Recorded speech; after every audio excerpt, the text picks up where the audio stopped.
Welcome back, RV people. Last week we spent a little time talking about what we really liked about our rig after our first season of RVing.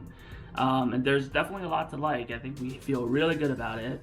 But this week I want to talk about just some of the things that we wish we had, or some of the things that is definitely on our RV wish list moving forward. So let's get right into it.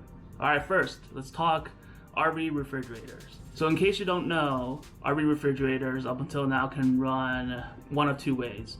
You either use AC power or you're using liquid propane. For AC power, that works whenever you're plugged into your 30 amp or 50 amp power at your RV park. If you don't have access to a 30 or 50 amp, then you could always plug into a 110 outlet. Again, all these are available, presuming that you're parked somewhere at an RV park or at home, what have you. Your RV refrigerator can run off of that. If you are boondocking, then your RV refrigerator can typically run off of your liquid propane too, if you don't have access to AC power. However, one recent development in the industry is that we're starting to see a lot of 12 volt or DC power refrigerators that's hitting the market and are coming in with a lot of new builds that are going on sale, I think even starting last year, but definitely a lot more in 2020 and probably moving forward. So if you're DC powered, that means you could run off of a 12 volt power source, which means that now if you're on your travel day and you're driving down the road, it could pull power from your battery, which is getting charged from your vehicle anyway. And so that allows you to run your RV refrigerator, keep your items cool, even on long travel days and before you get to your destination. The other thing is now boondocking with a RV refrigerator now is going to be a bit more convenient because, again, you have the 12 volt fridges that are going to be drawing power from the battery. And as long as you find a way to trickle charge your battery, then you're boondocking and you don't have to worry about your food supply in the fridge. All that being said, one of the upgrades that I think is on our RV wish list is that 12 volt compressor fridge moving forward. Don't know when it's gonna happen. The RV fridges cost, probably roughly $1,500 per, and then I'm gonna have to find a dealership to do it because I ain't gonna be able to do it myself. But that is certainly on our wish list, to be able to have cooling and letting the fridge stay cool while we're on travel days. And also it starts to pave the way for us to really be prepared for boondocking scenarios, which would be awesome. The second thing, and this is probably more for Michelle, is that we wish there was an actual bedroom separation within our trailer. This is just a nice to have, and it was a voluntary compromise that we had to make to get this particular travel trailer. Right now we have the 2 bed platforms that fold down, and the good thing is you kind of feel like you're actually camping. You're still sleeping somewhat outside, and you hear all the sounds of nature. The problem is for Michelle, it's what happens on the inside that she's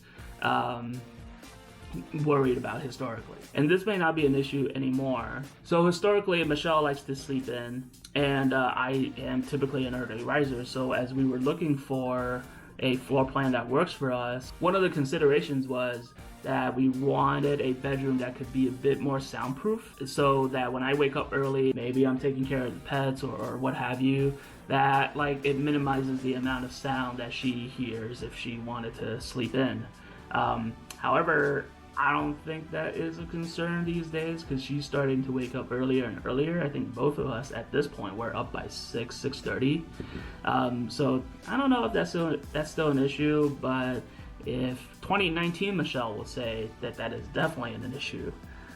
So for the time being, we're going to put that on what we wish he had in our RV wish list. Third thing is probably a better shower. For now, I've been the only one that's taken a shower inside our travel trailer. Typically, where we've gone this year, we've had access to campground showers, and some of them have been pretty nice. Like the Ones in Michigan have been really good. If we have access to those, we'll definitely use those. But there have been a few times where I've just showered inside the RV. For the most part, it's worked really well. The only thing is that the way it's set up, the curtains tend to let a lot of water kind of just run out. I've put some kind of clips to try to minimize that, and just by practice, it's worked pretty well, but you still get some kind of water on the floors. We have a radius shower, but then you have those radius showers that has, you know, the hard, I think they're glass, I've never really touched one, but the hard surfaces that actually close and prevents water from getting out. I think that's the only add that we would love to have. The fourth thing is a solar panel. This is probably the easiest thing that we could just go ahead and upgrade right now, because our trailer is prepped for solar charge, and so we could just go and buy like a portable solar panel and just have it trickle charge our battery. And again, it's one of those things where it opens us up to be able to boondock a bit more, and not be tied into like RV parks or the need for all the hookups right now when we're traveling.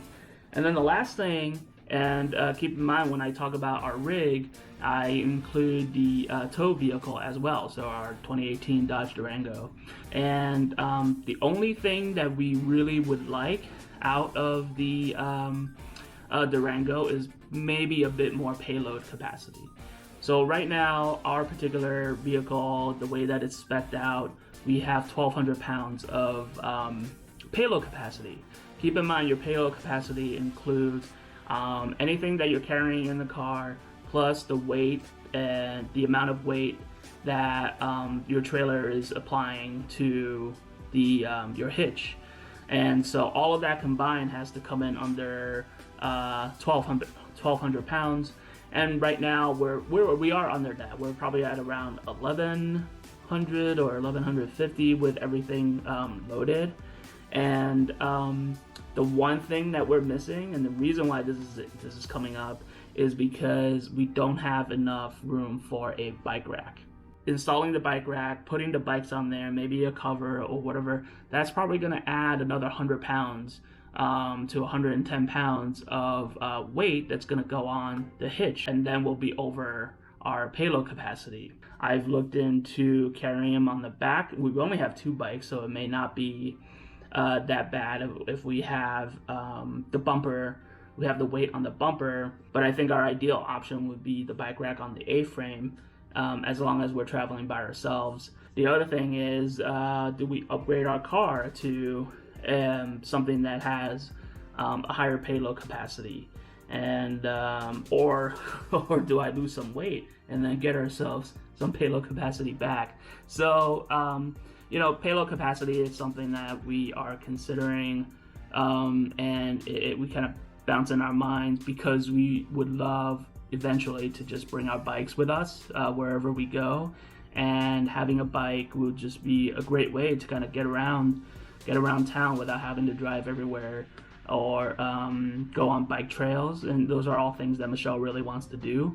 So finding our way there would be great one way or another. Those are just some of the few things that are currently on our RV wish list, or things that we wish we had. They're definitely not deal breakers. I don't think any of these are really ruining our RV experience right now.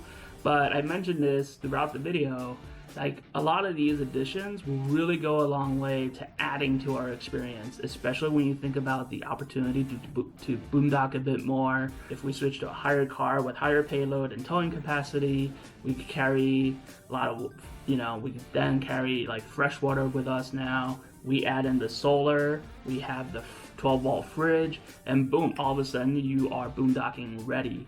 Always welcome any comments that you guys may have, and thanks for watching. We'll see you in the next video.